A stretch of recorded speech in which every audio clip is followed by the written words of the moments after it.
ang panahon na para sa'yo. Huwag maiinip dahil ganyan ang buhay sa mundo. Huwag mawawalan ng pag-asa, darating din ang ligaya.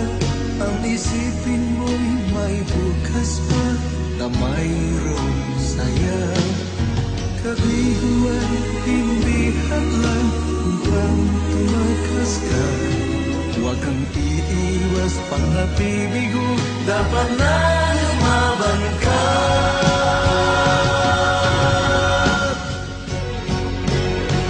Ang kailangan mo'y tibay ng loob kung mayroong pagsubok man. Ang liwanag ay di matatagal at muling mamamasdan. Ikot ng mundo ay hindi